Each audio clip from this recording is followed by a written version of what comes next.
Welcome to the Quiet Explainer. Today we will take a slow look at something that seems almost impossible. Satellites traveling around Earth and somehow never falling down. If you are studying, relaxing, or simply curious, you are in the right place. You do not need to focus on every word. Just listen and let the ideas settle in naturally. Here we explain complex things in a calm and simple way. If that sounds helpful, consider subscribing so you can find more quiet explanations like this later. Now let us begin with a simple question. Why do satellites stay in orbit instead of falling back to Earth? The answer begins with gravity and with motion. Let's explore it step by step. Look up at the night sky. On a clear evening, you may notice small points of light moving slowly across the darkness. They do not blink like airplanes. They glide steadily, quietly. Those moving lights are often satellites. Human-made objects traveling around Earth. Some are small, some are large. Some carry cameras. Some carry antennas. Some carry instruments that observe our planet. Thousands of satellites are currently orbiting Earth. They support communication networks. They provide GPS signals. They monitor weather systems. They help scientists study climate and oceans. Many parts of modern life quietly depend on them. Yet there is a simple question that often appears when we think about satellites. A very simple question. Why do they stay up there? Earth has gravity. Gravity pulls objects downward. If you drop a stone, it falls. If you throw a ball, it eventually falls. Everything near Earth appears to fall toward the ground. So why do satellites not fall back to Earth? At first glance, this can feel confusing. Gravity does not suddenly stop above the atmosphere. It does not turn off in space. In fact, gravity extends far beyond Earth. The Moon feels Earth's gravity. Distant spacecraft feel Earth's gravity. Satellites definitely feel Earth's gravity. So, if gravity is still pulling them inward, something else must be happening.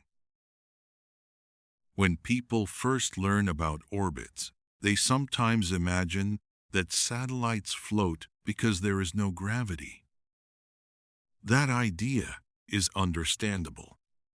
Space often looks empty.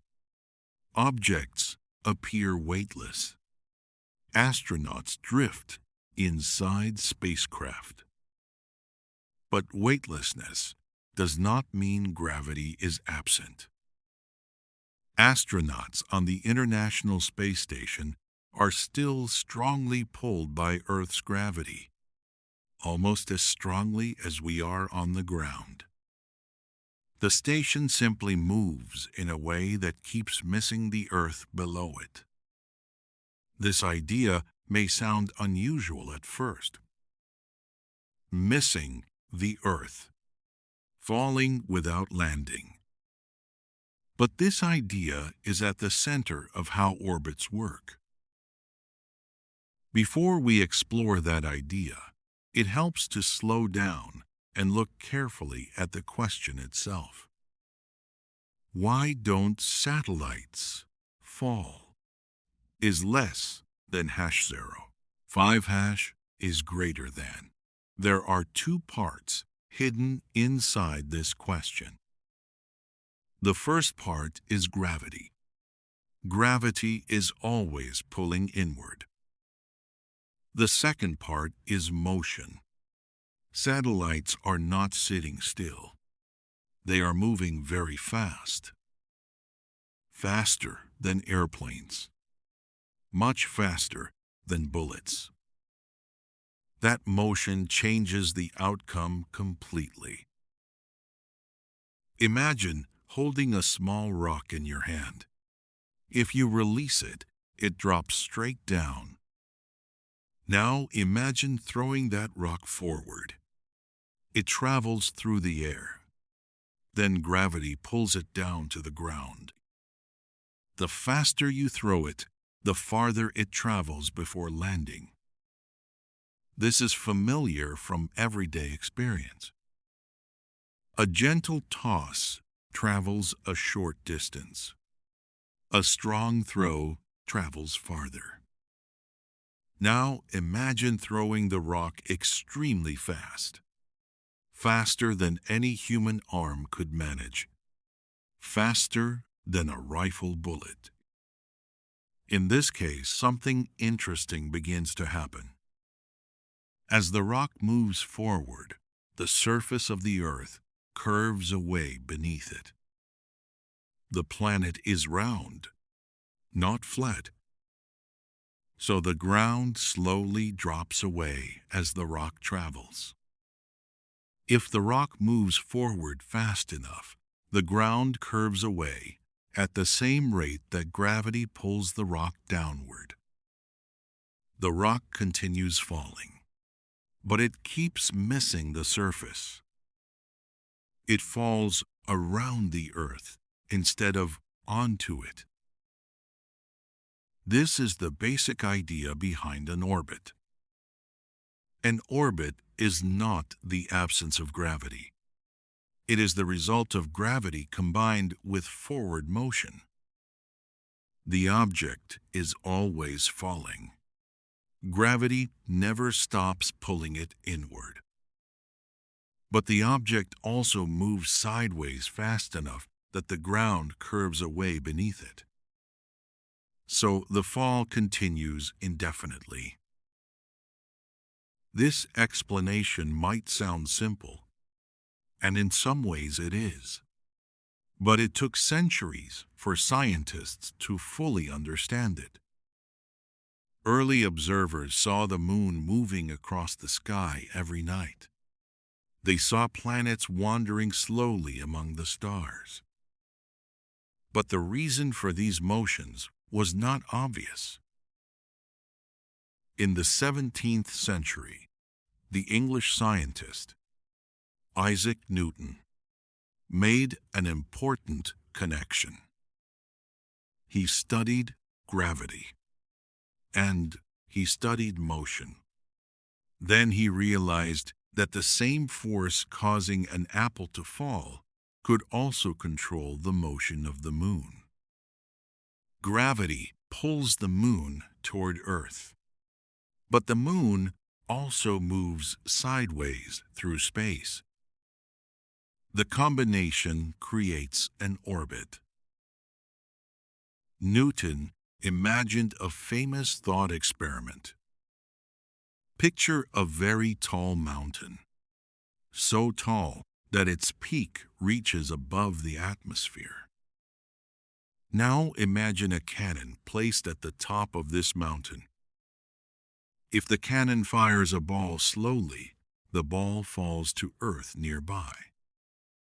If the cannon fires faster, the ball travels farther before falling.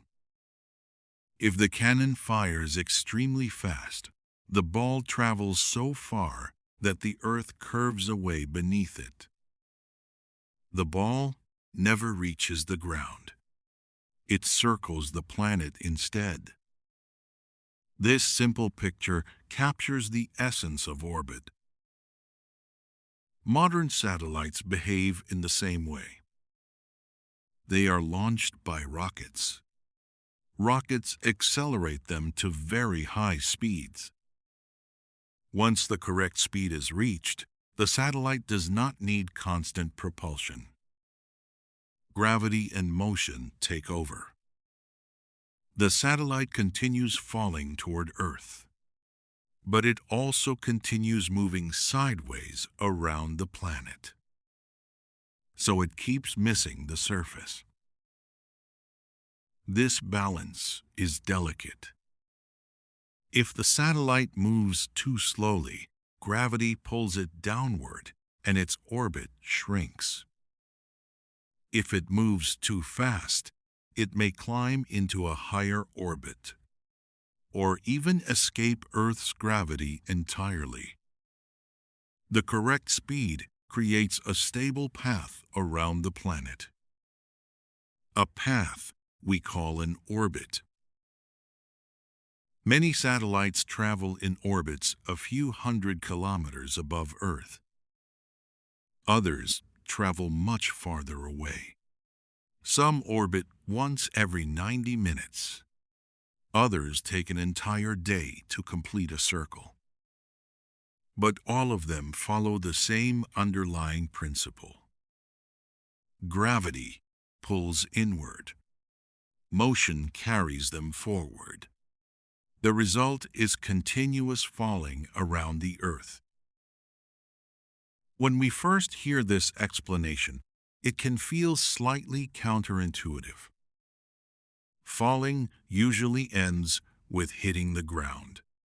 Orbiting objects never reach that final step. They remain in the falling phase, forever missing the surface, quietly circling the planet. In the sections ahead, we will explore each piece of this process carefully. We will start with gravity itself, the invisible force that pulls satellites toward Earth. In the previous section, we asked a simple question. Why do satellites stay in orbit instead of falling to Earth? To answer that question, we first need to understand gravity. Gravity is one of the fundamental forces of nature. It acts between objects that have mass. Mass is the amount of matter in an object. Everything around us has mass. The Earth has mass. The Moon has mass. You have mass.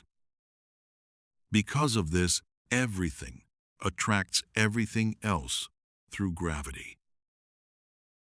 This idea may sound surprising at first.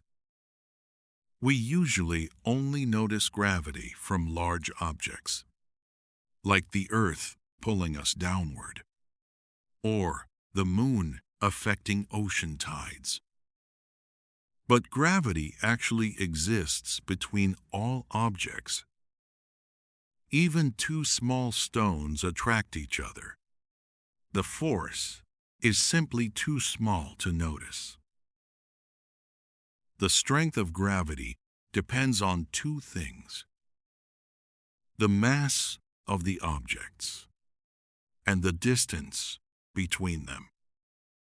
Larger masses produce stronger gravitational pull.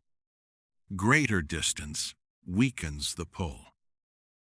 These relationships were described mathematically by the physicist Isaac Newton. Newton expressed gravity with a simple law.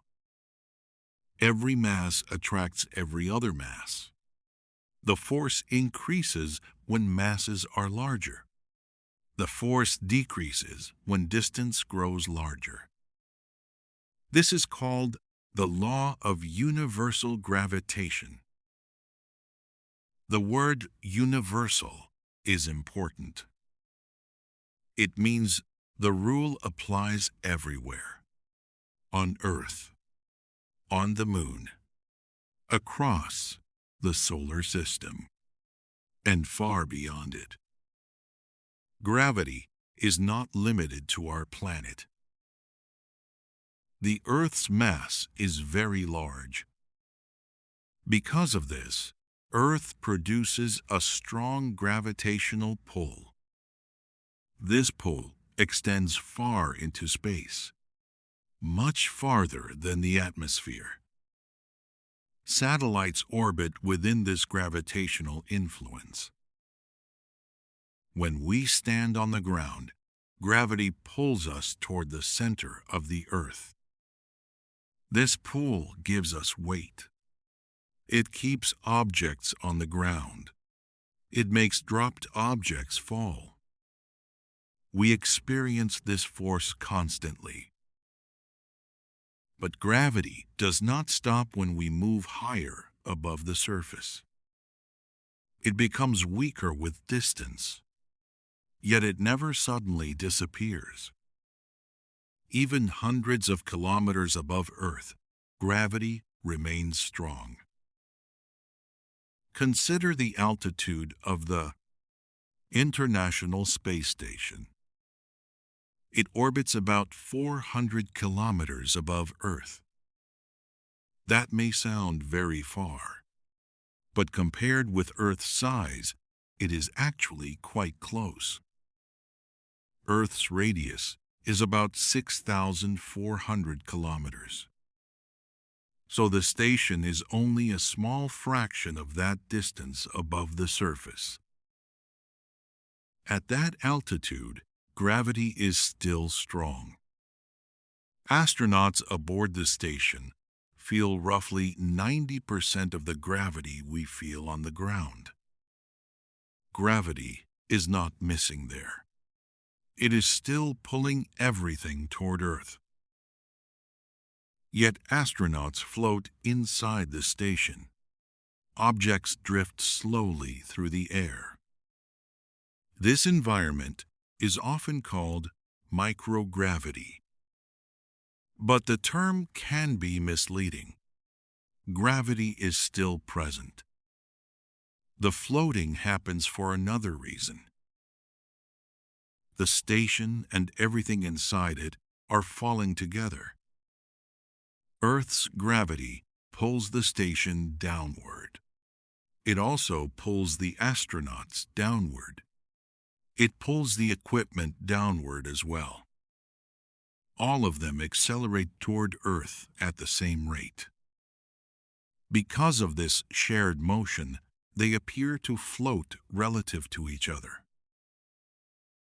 This situation is similar to being inside a falling elevator.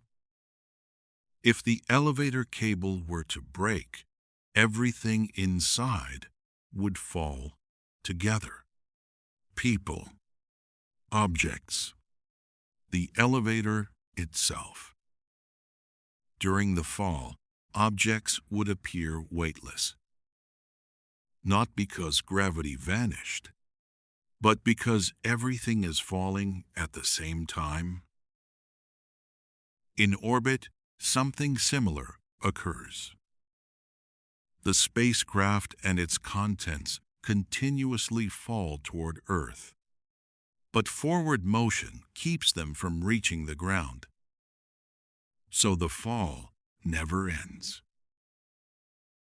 Gravity, therefore, plays two roles in orbital motion. First, it pulls the satellite inward toward Earth. Second, it bends the satellite's path. Without gravity, a satellite would move in a straight line forever. This straight motion comes from inertia, the tendency of objects to continue moving once they start. But gravity changes that straight path. It constantly pulls the satellite inward, toward the center of the planet. This inward pull curves the satellite's motion. The curved path becomes an orbit. You can imagine this by picturing a stone tied to a string. If you swing the stone in a circle, the string pulls it inward. This inward pull keeps the stone moving in a curved path. If the string breaks, the stone flies off in a straight line.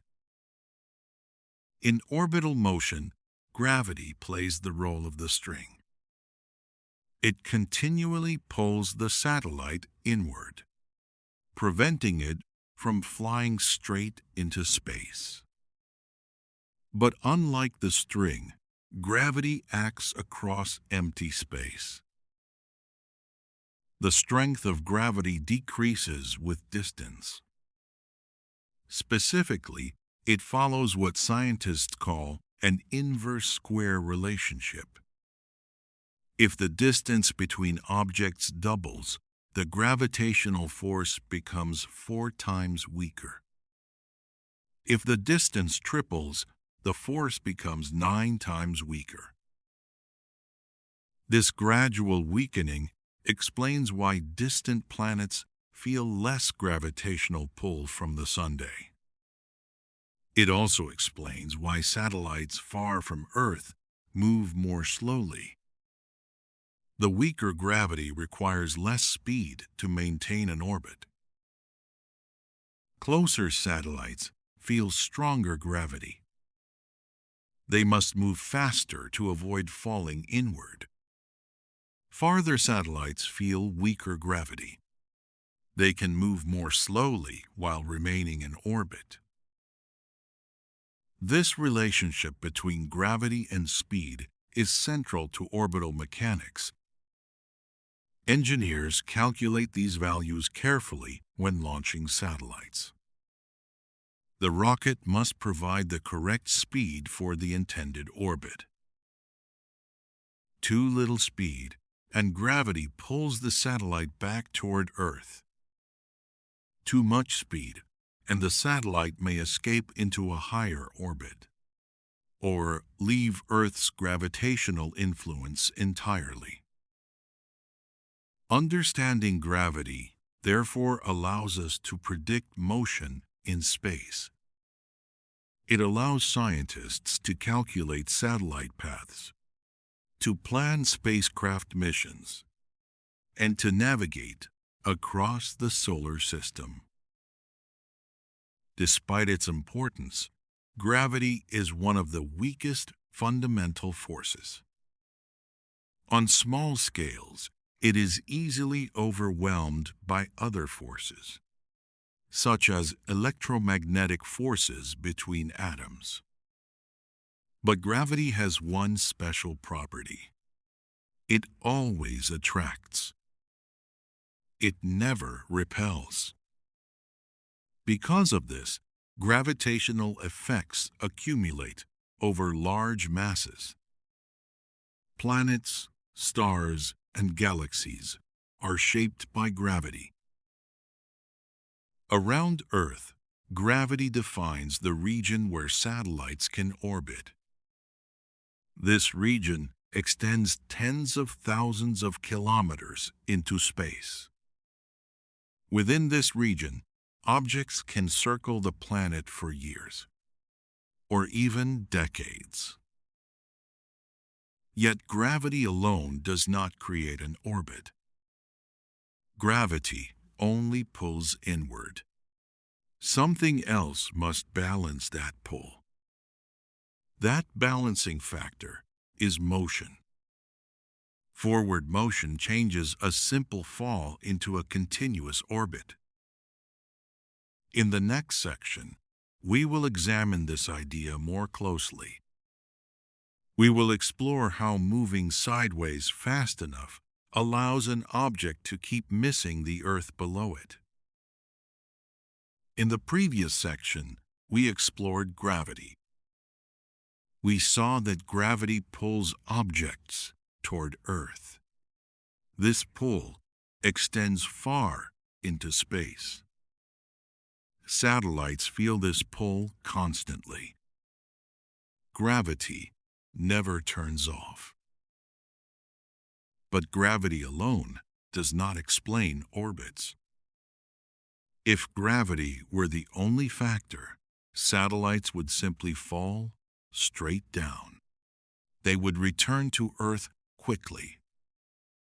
Instead, they travel around the planet for years. The missing piece is motion.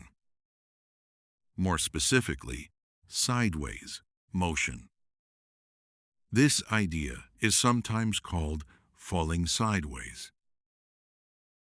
The phrase may sound unusual at first.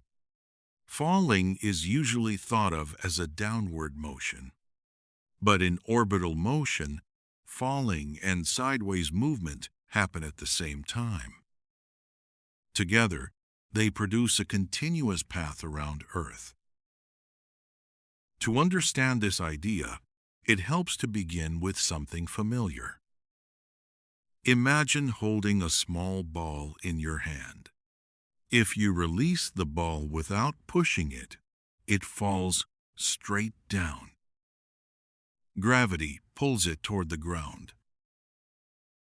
Now, imagine throwing the ball forward. It travels through the air. Gravity still pulls it downward. But now the ball also moves forward. The result is a curved path. Physicists call this path a trajectory. If you throw the ball gently, it travels only a short distance before landing. If you throw it harder, it travels farther before touching the ground. The stronger the throw, the longer the path through the air. This relationship is easy to observe. Athletes experience it in many sports. A baseball pitcher, a soccer player kicking a ball, a basketball shot across the court. All follow curved trajectories shaped by gravity. Now imagine increasing the throwing speed far beyond human ability. Imagine throwing the ball so fast that it travels many kilometers before landing. Then imagine throwing it even faster. The ball travels farther and farther before touching the ground. At this point, something important becomes relevant. The Earth is round. The surface curves downward as distance increases. Over short distances, the curvature is difficult to notice. The ground appears flat to us. But over very long distances, the curvature becomes significant. Now imagine throwing the ball so fast that while it falls downward, the Earth's surface curves away beneath it at the same rate. The ball continues to fall.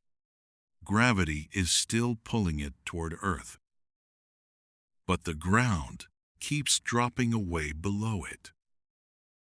The ball never reaches the surface.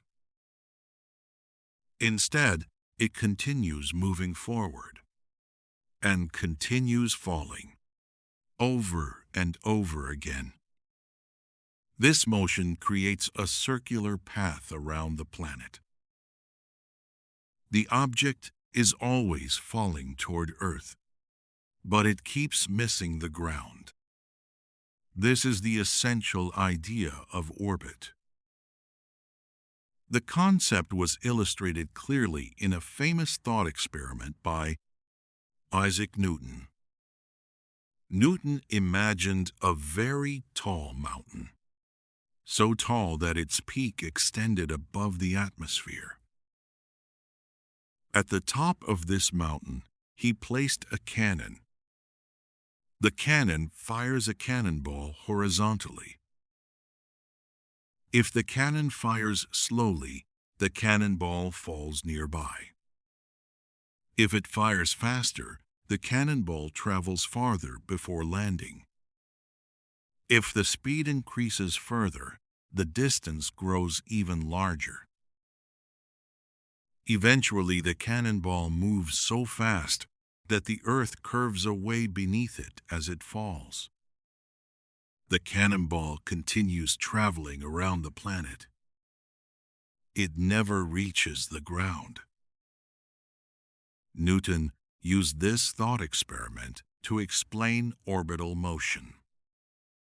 The same principle applies to the Moon orbiting Earth and to satellites orbiting Earth today. The key idea is simple. Gravity pulls the object downward. Forward motion carries the object sideways. When the sideways motion is fast enough, the object falls around the planet. It is important to notice something here. Orbit is not the absence of falling. Orbit is a special form of falling. Continuous falling, without ever reaching the ground. Astronauts in orbit experience this directly. They appear to float inside their spacecraft. Objects drift through the cabin. But the spacecraft is actually falling toward Earth the entire time. The forward motion of the spacecraft prevents the fall from ending. Earth curves away beneath it. So the fall continues indefinitely. This combination of downward pull and sideways motion produces a curved path. The path can be circular or slightly elliptical.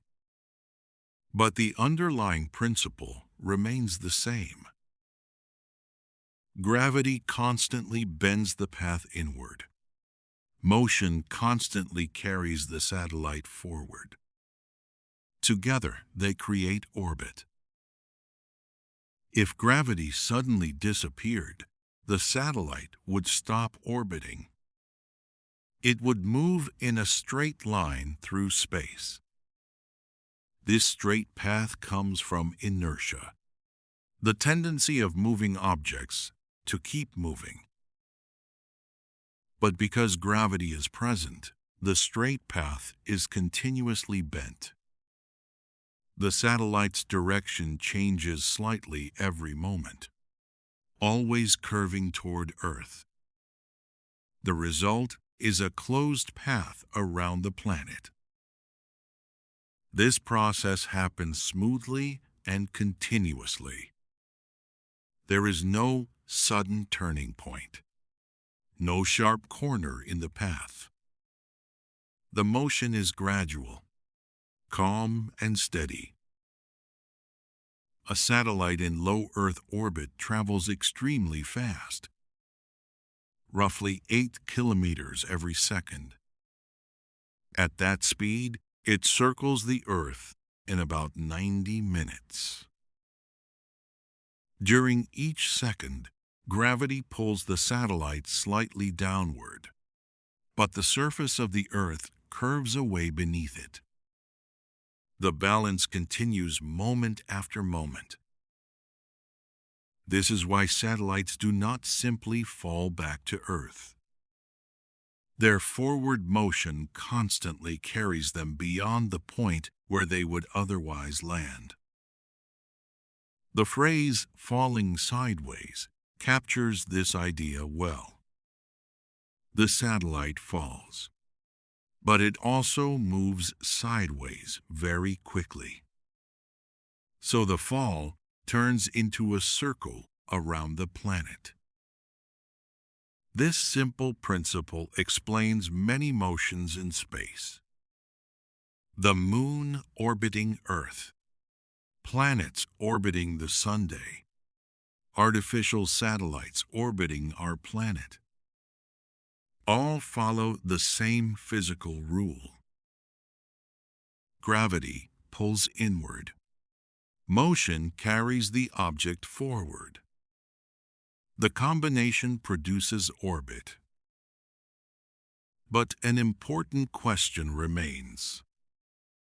How fast must an object move to achieve this balance? What speed allows an object to keep missing the Earth below it? In the next section, we will explore the idea of orbital velocity. the specific speed required for an object to remain in orbit around Earth. In the previous section, we explored the idea of falling sideways. We saw that an object can remain in orbit when it moves forward fast enough while gravity pulls it inward. The object continues falling, but it keeps missing the Earth below it. This leads to an important question. How fast must the object move for this to work? What speed allows a satellite to remain in orbit? This speed is called orbital velocity. Orbital velocity is the forward speed required for an object to stay in orbit around a planet. If the object moves at this speed, gravity bends its path into a stable curve around the planet. If the speed is too low, gravity pulls the object downward. The orbit shrinks. Eventually, the object falls back to Earth. If the speed is too high, the object climbs into a higher orbit, or it may escape the planet entirely. Orbital velocity depends on two main factors: the mass of the planet and the distance from the center of the planet. Larger planets produce stronger gravity. Stronger gravity requires higher orbital speeds. Smaller bodies require less speed for orbit. Distance also matters. Objects close to the planet feel stronger gravity. They must move faster to stay in orbit. Objects farther away feel weaker gravity. They can move more slowly. Around Earth, satellites in low orbit travel extremely fast. At an altitude of a few hundred kilometers, the typical orbital speed is about 7.8 kilometers per second. That is roughly 28,000 kilometers per hour. Far faster than any airplane. At this speed, a satellite circles the Earth roughly every 90 minutes. The motion is steady, continuous, quiet from the satellite's perspective. The speed may seem surprising, but it is necessary because gravity is strong near Earth. Without that speed, the satellite would quickly fall downward. We can understand orbital velocity by looking at the balance of forces. Gravity pulls the satellite inward toward the center of Earth. Motion carries the satellite forward. The correct speed produces a curved path around the planet.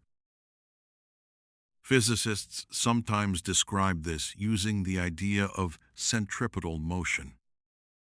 Centripetal means center-seeking.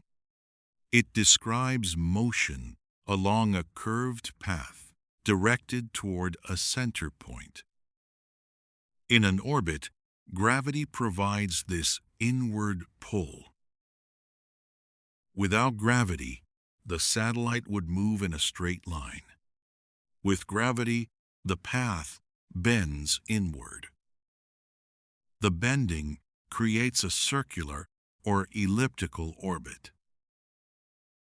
The required speed can be calculated using the laws of motion and gravity developed by Isaac Newton.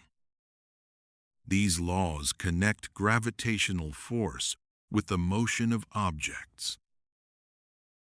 When scientists combine these ideas, they find a specific formula for orbital velocity.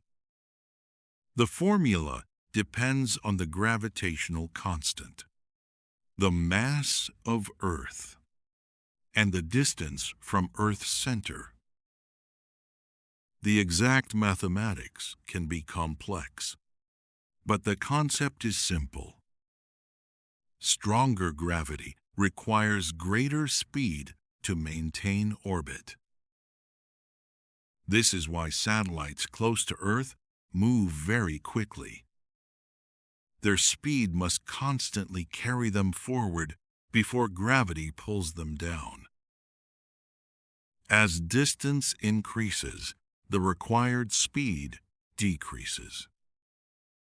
Satellites far from Earth move more slowly, yet they still remain in orbit. Consider satellites in geostationary orbit. These satellites travel about 36,000 kilometers above Earth's surface. At that distance, gravity is weaker. The orbital speed is much lower, roughly 3 kilometers per second. At this altitude, the orbital period becomes 24 hours. This matches the rotation of Earth. The satellite appears to remain above the same point on the planet.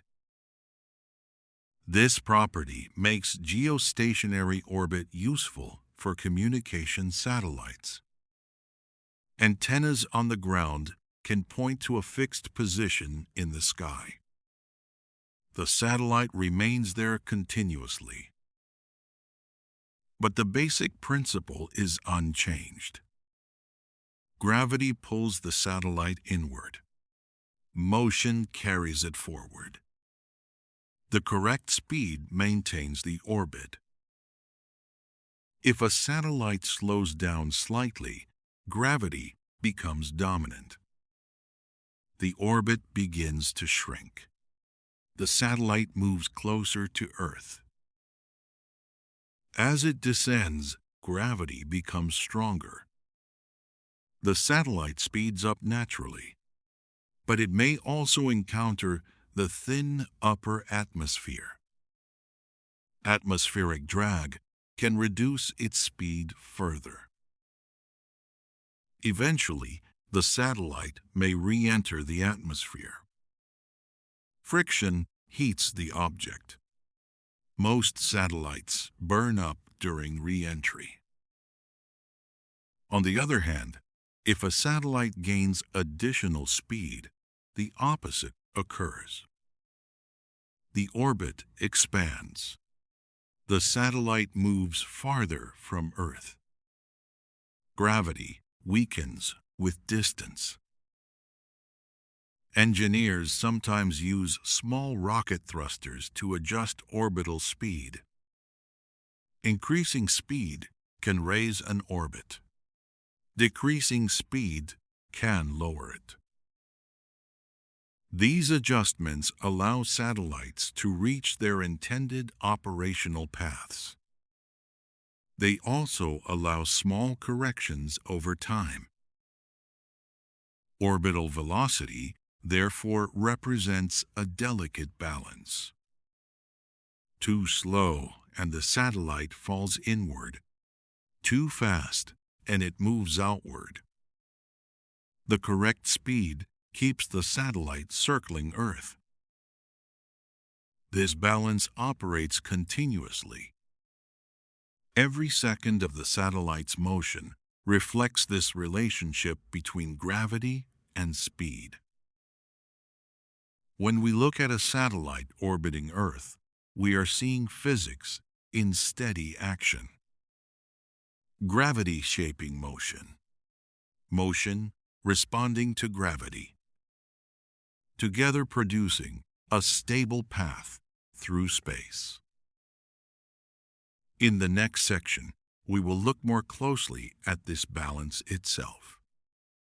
How gravity pulling inward and forward motion pushing outward combine to create the stable structure of an orbit. In the previous section, we discussed orbital velocity. we saw that a satellite must move at the right speed to remain in orbit. Too slow, and gravity pulls it downward. Too fast, and it may climb into a higher orbit. This leads us to a deeper idea. Orbit is not created by a single force. It is created by a balance. A balance between two tendencies in motion. The first tendency is gravity.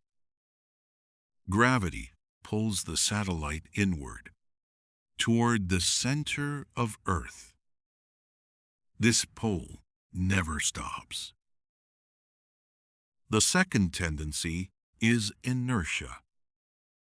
Inertia is the tendency of an object to continue moving in a straight line. Once an object is in motion, it resists changes to that motion. This idea was described clearly by Isaac Newton. In his first law of motion, Newton explained that objects remain in motion unless acted on by a force. In space, a moving satellite would normally travel in a straight line forever. This straight motion is the natural result of inertia. But gravity changes that path. Gravity constantly pulls the satellite inward, toward Earth. This inward pull bends the straight path into a curve. The curve becomes the orbit. Motion continues forward.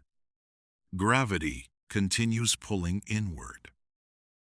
Together, they shape the satellite's path around the planet. You can imagine this balance with a simple example. Picture a stone tied to the end of a string. If you swing the stone in a circle, the string pulls it inward, toward your hand.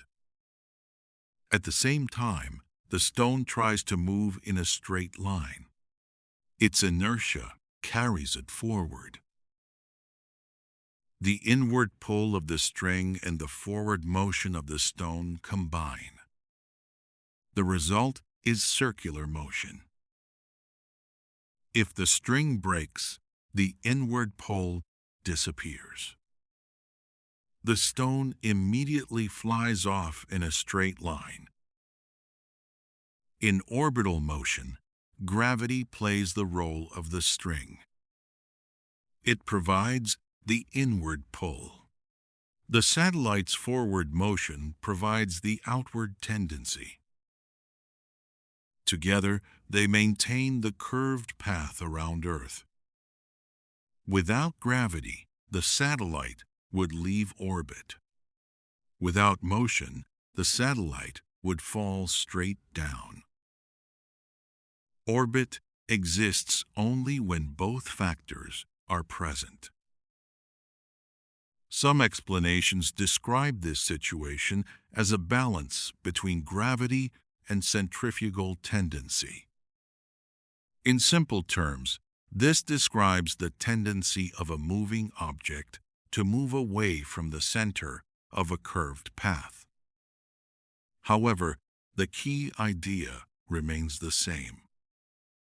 Motion carries the satellite forward. Gravity pulls it inward. When these effects match correctly, the satellite neither crashes nor escapes. It continues circling Earth. This balance is not static. It is active at every moment. Every second of the orbit reflects the same interaction. Gravity adjusting the direction. Motion carrying the satellite onward. We can think of orbit as a constant negotiation between these tendencies. Gravity asking the satellite to move inward. Inertia carrying it forward. The compromise is a curved path. This curved motion is extremely stable when the conditions are right.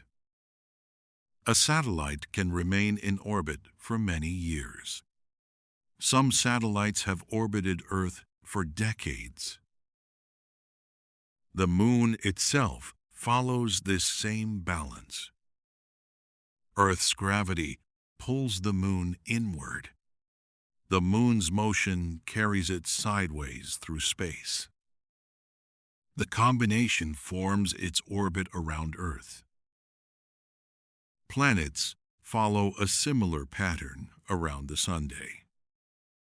Solar gravity pulls them inward. Their motion carries them forward along their paths. The result is planetary orbit. These patterns appear throughout the universe. Gravity shaping motion. Motion responding to gravity. The result is stable orbital systems. Around Earth, the balance must be carefully established when launching satellites. Rockets accelerate the satellite to the correct speed, and they place it at the correct altitude. Once the proper balance exists, the orbit can continue with little additional energy. This efficiency is one reason satellites are practical. After the initial launch, the satellite does not need constant propulsion to remain in orbit. Gravity and inertia maintain the motion naturally. Small adjustments may still be required, but the overall balance remains stable. It is important to notice that this balance depends on altitude. Closer to Earth, gravity is stronger. Faster motion is required to maintain orbit. Farther away, gravity weakens. Slower motion is sufficient. This relationship explains why different types of orbits exist. Some satellites orbit very close to Earth. Others operate far above the planet. Each orbit reflects a different balance between gravity and motion. Engineers choose these orbits based on the satellite's purpose. Observation satellites often stay close to Earth. Communication satellites may orbit much farther away. Despite these differences, the same physical principle applies. Gravity pulling inward, motion carrying forward, balance creating orbit. Understanding this balance helps us understand why satellites remain above Earth for long periods. They are not hovering. They are not floating freely without influence. They are moving continuously within this balance. Every orbit represents a precise interaction between gravity and motion, a steady relationship that shapes the satellite's path around the planet. In the next section, we will explore how this balance leads to different types of orbits. Some close to Earth, some far above it, each with its own purpose and characteristics. In the previous section, we discussed the balance that creates an orbit.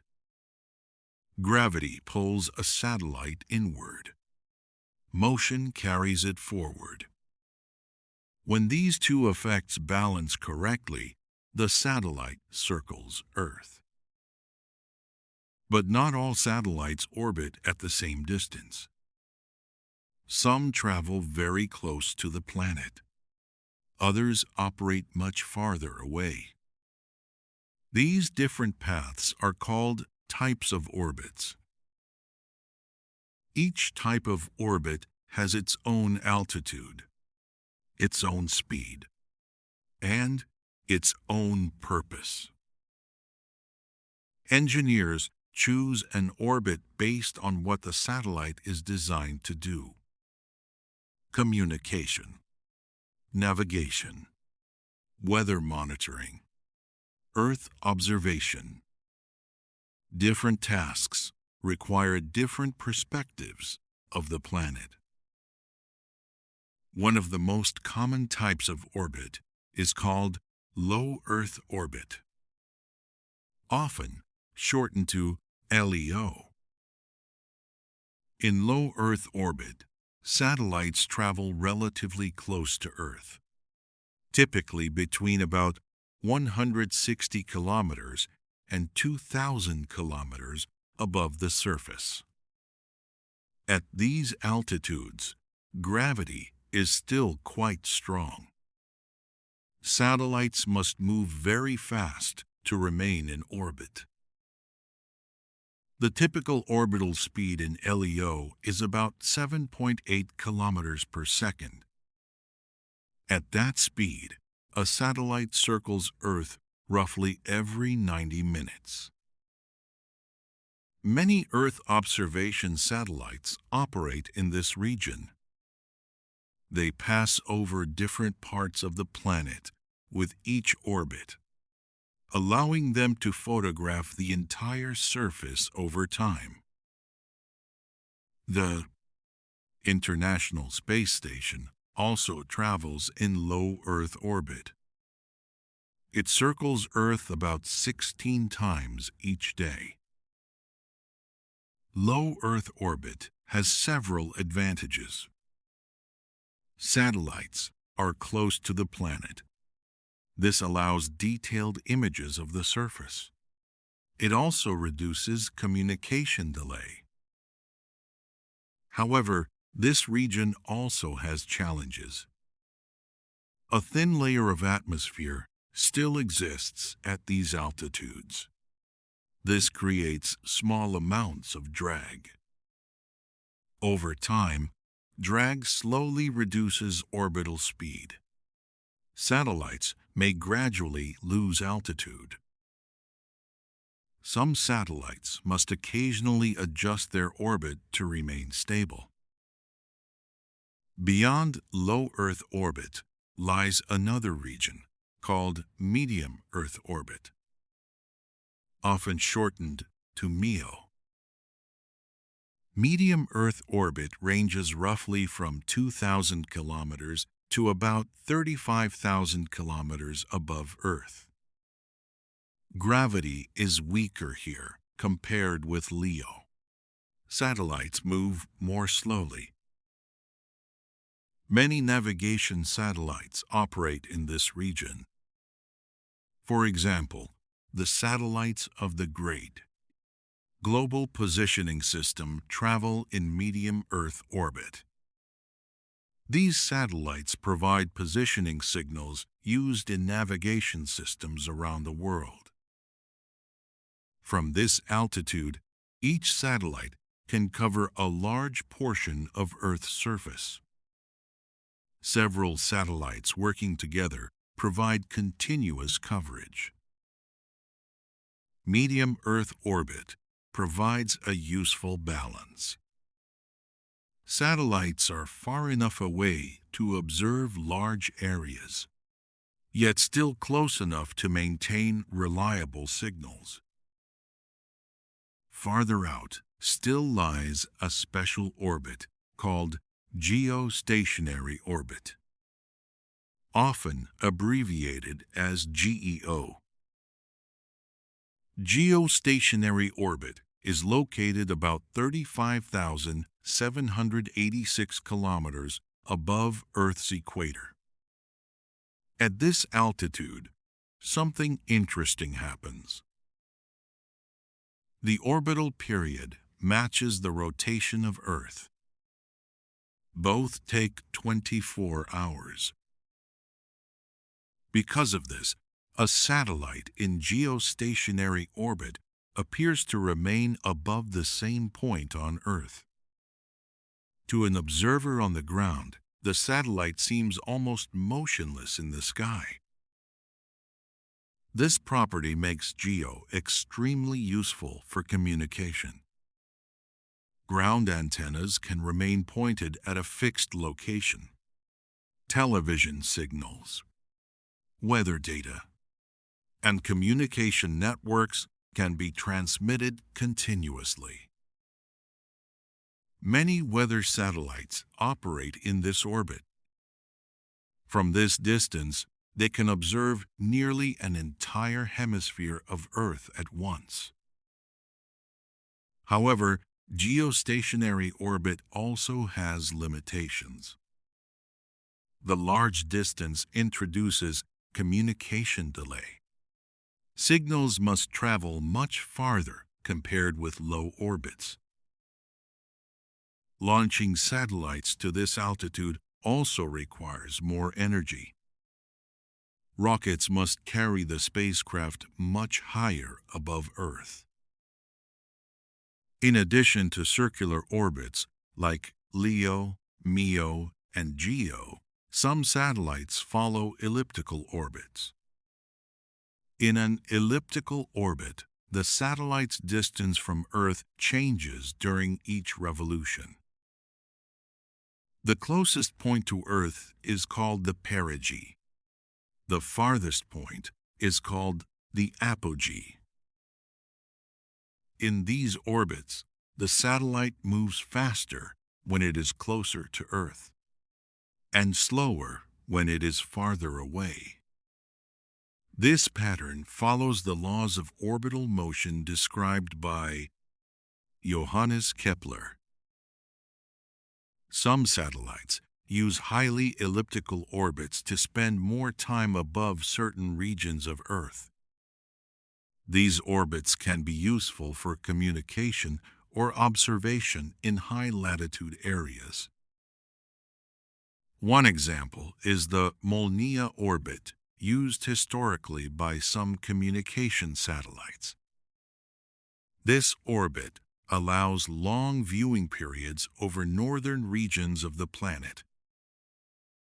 Each type of orbit, therefore, serves a specific purpose. Is less than Hashon, 0 hash is greater than low Earth orbit, provides close views of the planet.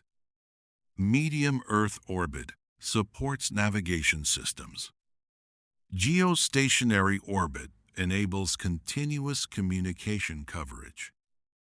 Elliptical orbits provide specialized viewing paths.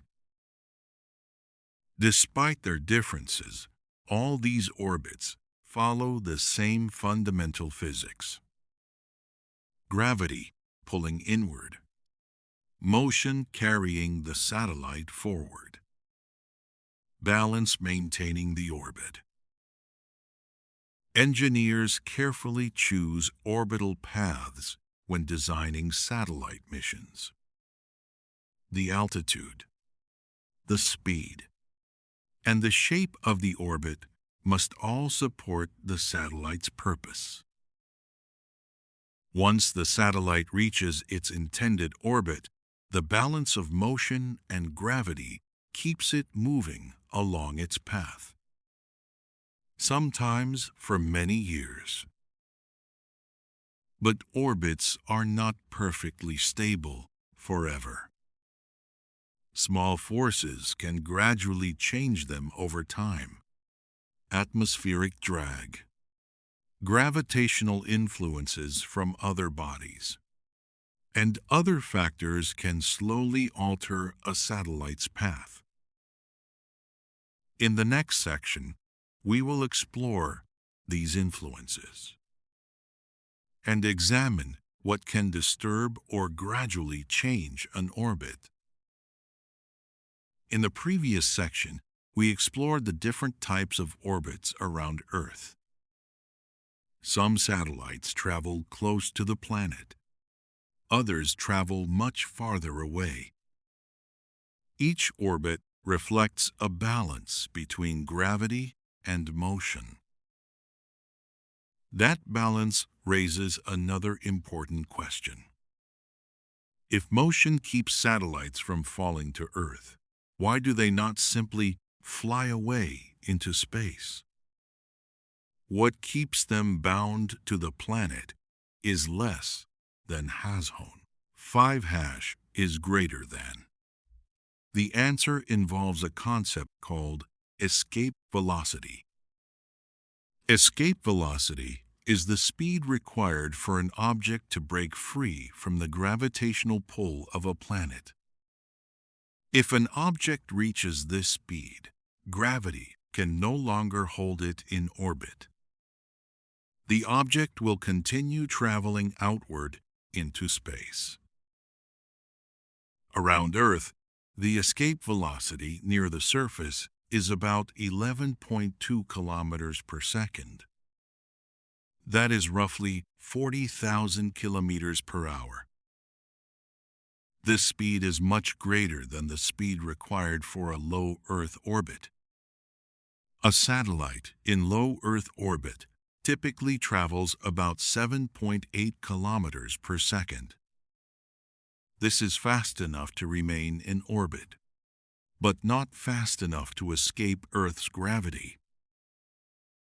In this way, orbital motion exists between two possibilities. One possibility is falling back to Earth. This happens when speed is too low. The other possibility is escaping into space. This happens when speed is too high. Orbital motion sits between these two outcomes. The satellite moves fast enough to keep missing the Earth, but not fast enough to leave Earth's gravitational influence. This middle region is where stable orbits exist. Objects move forward rapidly. Gravity bends their path inward. The result is a curved trajectory around the planet. To understand this more clearly, imagine launching a spacecraft from Earth. If the spacecraft leaves the ground slowly, gravity pulls it back down. It returns to the surface. If the spacecraft reaches orbital speed, something different happens. It begins circling Earth. Gravity bends its path. Motion keeps it moving forward. If the spacecraft accelerates even more, the orbit becomes larger. The path stretches farther away from Earth. Finally, if the spacecraft reaches escape velocity, gravity can no longer bend its path into a closed orbit. The spacecraft continues moving outward. It leaves Earth behind.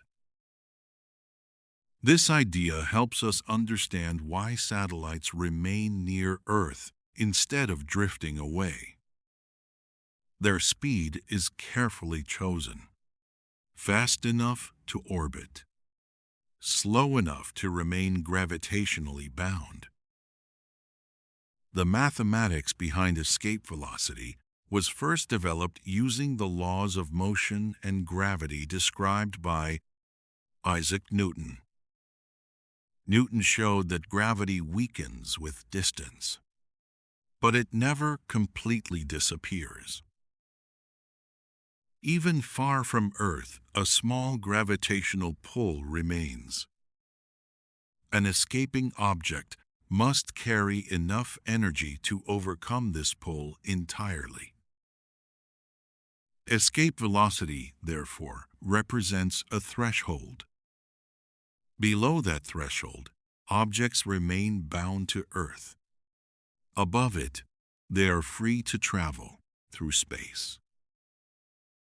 Satellites are intentionally placed below this threshold. Their velocity keeps them in orbit. Their energy remains insufficient to escape. This careful balance allows satellites to remain useful for long periods. Communication satellites transmit signals. Navigation satellites provide positioning information. Observation satellites study Earth's surface and atmosphere. All of these missions depend on the satellite remaining near Earth. Escape velocity marks the boundary beyond which those missions would no longer function. It is also helpful to understand that escape velocity does not require a continuous engine burn. Instead, it represents the speed an object must have at a given moment. Once that speed is reached, gravity alone cannot pull the object back. Rockets launching spacecraft toward the Moon or other planets eventually accelerate beyond orbital velocity. Then they continue accelerating until the spacecraft reaches escape velocity relative to Earth. At that point, the spacecraft transitions from an Earth orbit to a path through the solar system. Gravity from the Sun then becomes the dominant influence on its motion. For satellites designed to remain near Earth, this situation is carefully avoided. Their velocity is controlled so that escape does not occur. The relationship between orbital velocity and escape velocity forms a useful framework. Too slow, and gravity wins completely. The object falls inward. Too fast, and gravity cannot hold the object. The object escapes. Between these limits lies the region of orbit, a continuous curved path shaped by gravity and motion. This region allows satellites to circle Earth again and again, sometimes for decades. But even when the correct speed is achieved, orbits are not perfectly permanent. Other influences can slowly change them over time. Small forces can accumulate, gradually altering a satellite's path. These influences may come from the thin upper atmosphere, from the gravitational pull of other celestial bodies, or from interactions with small particles in space. Understanding these influences is important for maintaining stable orbits. Satellites sometimes require adjustments to remain on their intended path. In the next section, we will examine these disturbances more closely and explore what can gradually push satellites away from their ideal orbit. Satellites move through space in stable orbits. Gravity pulls them inward. Motion carries them forward. The balance between these two effects creates the path around Earth. But this balance is not perfectly isolated. Space around Earth is not completely empty. Other forces exist. Small influences remain present. Over time, these influences can change a satellite's orbit, sometimes slowly, sometimes more noticeably. Engineers must account for these effects when designing satellite missions. One of the most important disturbances is atmospheric drag. Even hundreds of kilometers above Earth, the atmosphere has not completely disappeared. A very thin layer of gas remains. Satellites in low Earth orbit travel through this thin atmosphere. The gas particles are extremely sparse, but satellites move very fast, often more than 7 kilometers per second. At that speed, even tiny interactions matter. When a satellite collides with atmospheric particles, a small amount of energy is lost. This loss slows the satellite slightly. As the speed decreases, gravity begins to pull the satellite closer to Earth. The orbit gradually shrinks. The satellite descends to a lower altitude. At lower altitudes, the atmosphere becomes denser. Drag increases. The slowing process becomes stronger. If no corrections are made, the satellite will eventually re-enter the atmosphere. During re-entry, intense heating occurs. Most satellites burn up before reaching the ground. This process is called orbital decay. It happens slowly at first, then more quickly as altitude decreases. Satellites in very low orbits may remain in space only a few months. Others can last several years before drag becomes significant. Higher orbits experience much less atmospheric drag. In medium Earth orbit and geostationary orbit, the atmosphere is effectively absent. Drag becomes negligible. However, other influences still remain. One of these influences is the gravitational pull of other celestial bodies. The Moon exerts gravitational force on satellites near Earth. So does the Sunday. These forces are weaker than Earth's gravity, but they act continuously over long periods. Gradually, they can alter the shape or orientation of an orbit. The path may tilt slightly, or shift slowly over time. These changes are subtle, but they accumulate.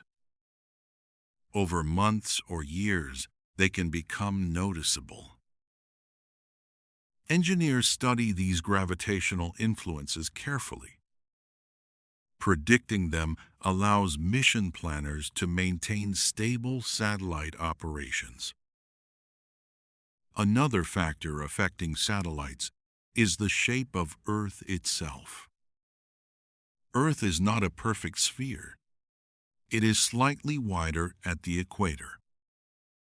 This shape is called an oblate spheroid.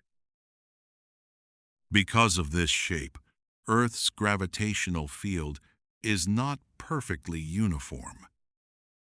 Small variations exist across different regions.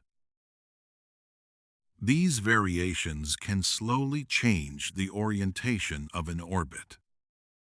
For example, the line of nodes of an orbit may rotate gradually. Some satellites use this effect intentionally. Sun-synchronous satellites rely on this gravitational influence to maintain a consistent angle relative to the Sunday. This allows them to photograph Earth under consistent lighting conditions.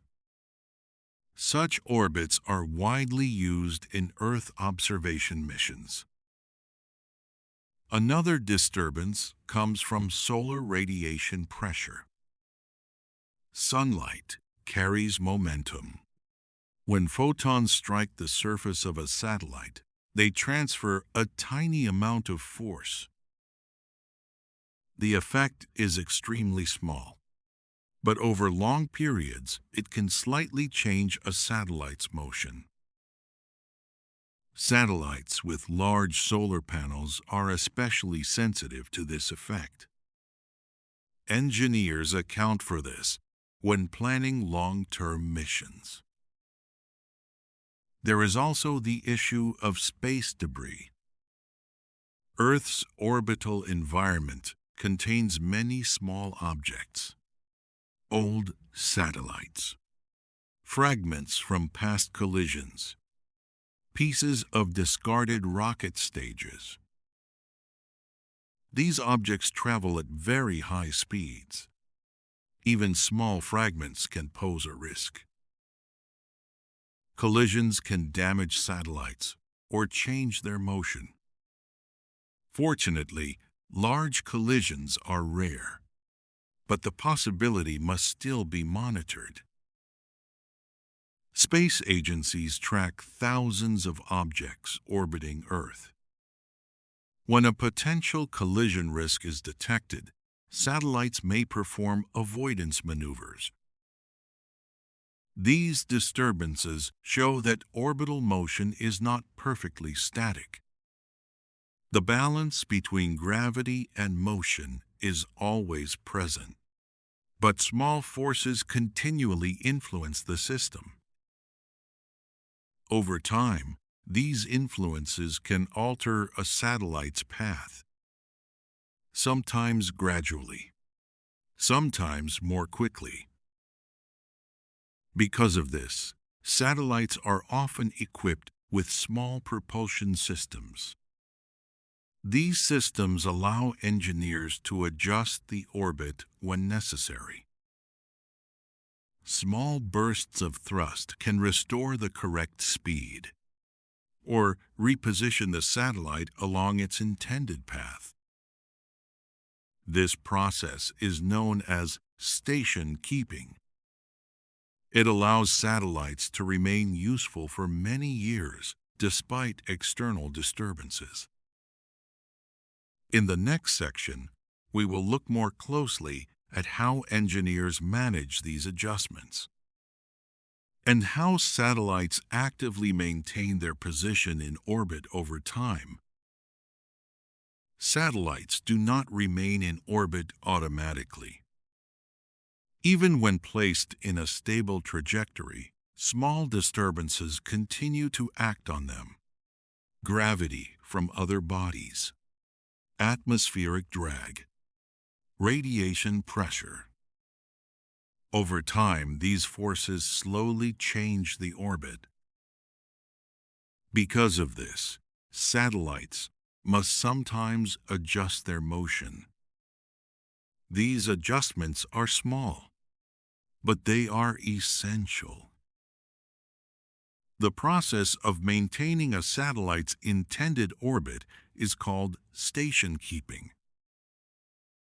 Station keeping means making controlled corrections to a satellite's position and velocity. The goal is simple: keep the satellite where it is supposed to be. Engineers carefully track each satellite from Earth. Ground stations measure its position and velocity. These measurements are compared with the planned orbit.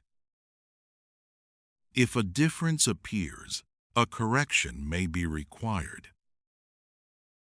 Corrections are usually performed using small thrusters on the satellite. Thrusters are miniature rocket engines. They produce controlled bursts of force.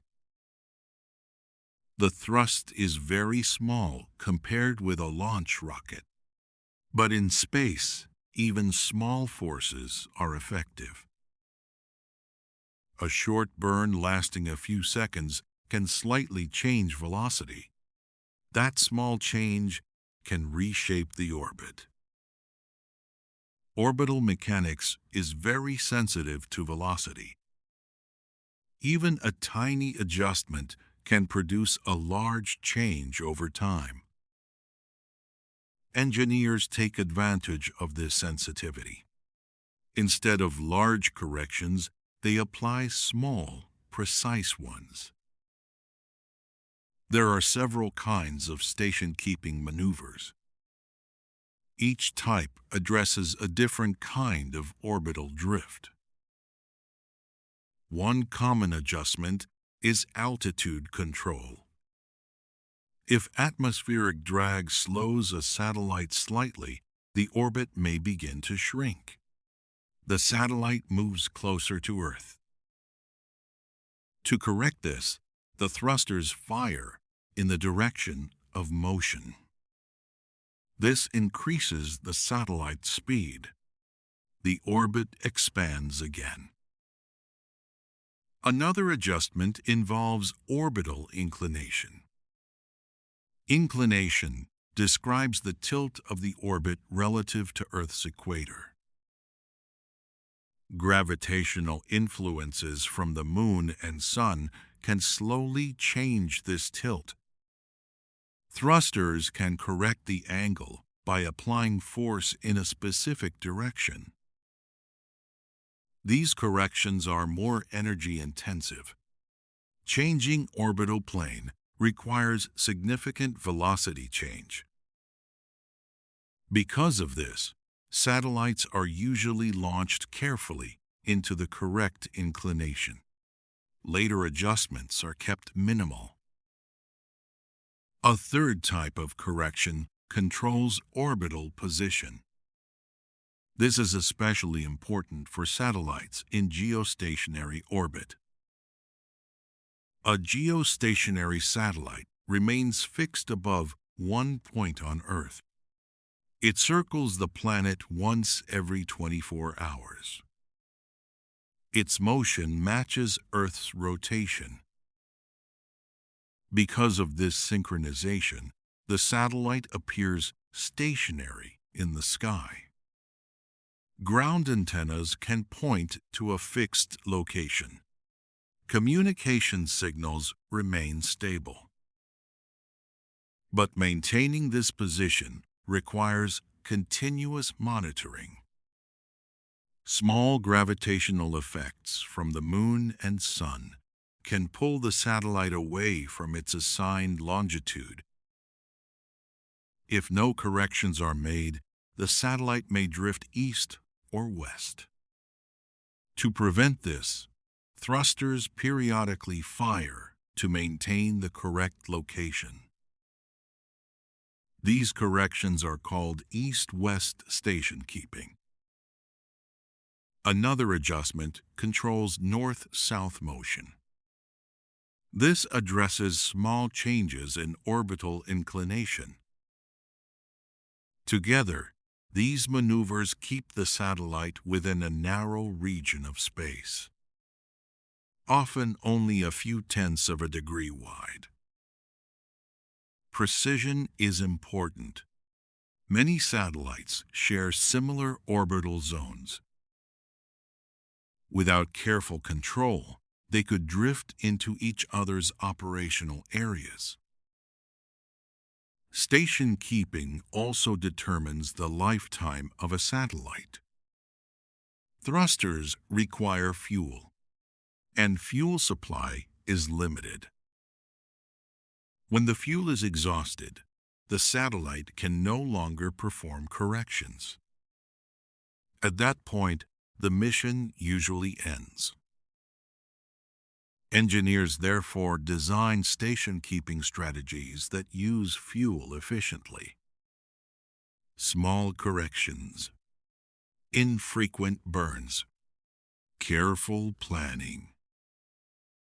All of these help extend operational lifetime. Modern satellites may operate for 15 years or more. Some remain functional even longer. When a satellite approaches the end of its mission, another step becomes important: responsible disposal of the spacecraft. For satellites in low Earth orbit, this usually means allowing the orbit to decay. Atmospheric drag eventually brings the satellite back into the atmosphere. It burns up during re-entry. For satellites in geostationary orbit, a different approach is used. The satellite is moved into a higher orbit known as a graveyard orbit. This orbit sits a few hundred kilometers above the geostationary belt. It reduces the risk of interference with active satellites. This final maneuver uses the last remaining fuel. After that, the satellite becomes inactive. Station keeping, therefore, plays a central role throughout the life of a satellite. From initial operations, to long-term stability, to final retirement. Every phase requires careful control of motion in space. Through precise adjustments, satellites continue to follow their intended paths, maintaining the balance between gravity and motion that defines orbital mechanics. This brings us toward the broader perspective of how these principles fit together in the overall understanding of orbital motion. Orbital motion may appear complex at first, but its core ideas are simple. Motion forward, gravity inward. The balance between the two creates an orbit. This balance explains why satellites remain above Earth. It explains why they do not fall straight down, and why they do not drift away into space. The concept begins with gravity. Gravity pulls objects toward Earth. This pull acts continuously. It does not turn off once an object leaves the ground. Even hundreds or thousands of kilometers above Earth, gravity is still present. It is slightly weaker with distance, but it never disappears. This constant pull shapes the motion of satellites. Without gravity, satellites would simply travel in straight lines. This idea was described in the laws of motion developed by Isaac Newton. Newton explained that objects in motion remain in motion unless acted upon by a force. A satellite therefore continues moving forward through space. Its inertia keeps it traveling along its path. Gravity provides the force that bends this path inward. Instead of moving straight ahead, the satellite follows a curved trajectory. That curved trajectory is the orbit. When the speed is carefully chosen, the satellite continuously falls around Earth rather than toward it. The surface curves away beneath the satellite as it moves forward. This idea can be visualized using a simple thought experiment. Imagine throwing a stone horizontally. It travels forward for a short distance. Then gravity pulls it down to the ground. Now imagine throwing the stone faster. It travels farther before touching the ground. If the stone could be thrown fast enough, the ground would curve away beneath it as quickly as it falls. The stone would never reach the surface. It would circle the planet instead. This is the principle behind satellites. Rockets accelerate spacecraft to very high speeds. Once the correct velocity is reached, the spacecraft enters orbit. Different speeds create different types of orbits. Low Earth orbit requires a speed of about 7.8 kilometers per second. At higher altitudes, orbital speed becomes lower, but the orbital path becomes larger. Some satellites orbit Earth once every 90 minutes. Others take many hours. In geostationary orbit, the orbital period matches Earth's rotation. The satellite circles the planet once every 24 hours. Because of this synchronization, the satellite appears fixed above a single location on Earth. These different orbits support different purposes. Low Earth orbit satellites often observe Earth. They monitor weather, map the surface, track environmental changes. Medium Earth orbit satellites often provide navigation signals. Their altitude allows wide coverage of the planet. Geostationary satellites are useful for communication. Their fixed position allows continuous contact with ground antennas. Each orbital region reflects the same underlying physics. Forward motion balanced with gravity. However, real orbits are not perfectly stable forever. Small disturbances gradually appear. Atmospheric drag slows satellites in low orbit. The gravitational pull of the Moon and Sun introduces additional influences. Solar radiation pressure adds tiny forces over long periods. Even the shape of Earth affects orbital motion. The planet is slightly flattened at the poles. This creates subtle variations in its gravitational field. Because of these influences, satellites require careful monitoring. Engineers track their motion continuously. When the orbit drifts, small thrusters perform adjustments. These corrections restore the intended trajectory. This process is known as station keeping. It ensures that satellites remain useful for long periods. The lifetime of a satellite is often limited by fuel supply. Thrusters require propellant. Once that fuel is exhausted, orbital corrections can no longer be performed. Eventually, the satellite may drift away from its assigned position. Or in low orbit, atmospheric drag may cause re-entry. Responsible mission planning accounts for this final phase. Satellites in low Earth orbit are usually allowed to re-enter the atmosphere. Most of the spacecraft burns up during descent. Satellites in higher orbits are often moved to disposal trajectories. This helps reduce congestion in valuable orbital regions.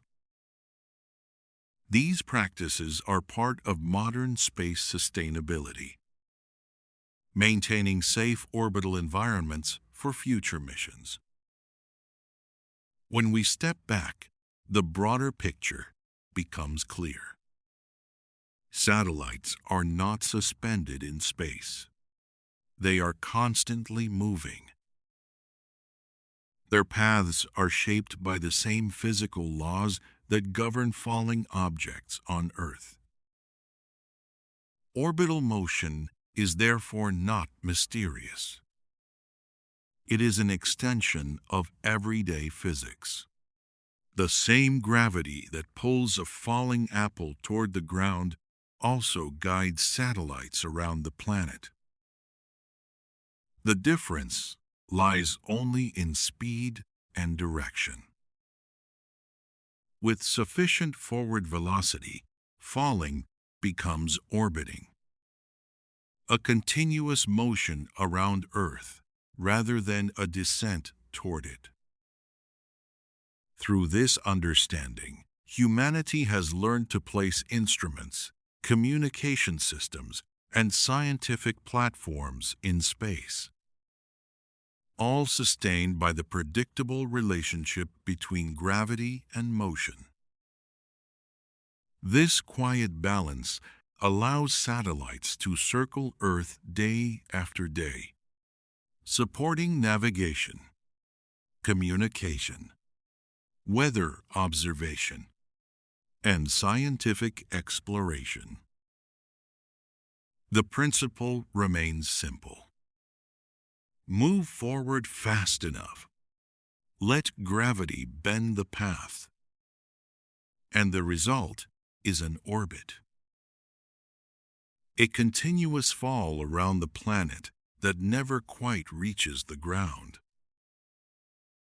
As we reach the end of this episode, it can be helpful to pause and reflect on the simplicity behind what we have explored. Satellites orbiting Earth may seem like a complex achievement of modern technology. Yet the motion itself follows a small set of clear physical principles. A satellite moves forward through space. Gravity pulls it inward toward Earth. The balance between these two effects creates the curved path we call an orbit. When the speed is correct, the satellite continues falling around the planet rather than toward it. This quiet balance repeats again and again, minute after minute, orbit after orbit. Over time, we begin to see that orbital motion is not something mysterious. It is simply an extension of the same physics that shapes motion here on the ground. The same gravitational pull that guides a falling object also guides satellites thousands of kilometers above us. The difference lies only in speed and direction. Understanding this connection helps make space feel a little less distant, a little more understandable. And perhaps that is one of the most meaningful parts of studying physics. It reveals that the same quiet rules apply everywhere. On Earth, in orbit, and far beyond. Satellites circle the planet continuously, supporting communication, navigation, weather observation, scientific discovery, all sustained by a steady balance between gravity and motion. Thank you for spending this time exploring orbital motion together. And until the next episode, take a moment to look up at the night sky. Somewhere above, satellites are quietly continuing their endless path around Earth.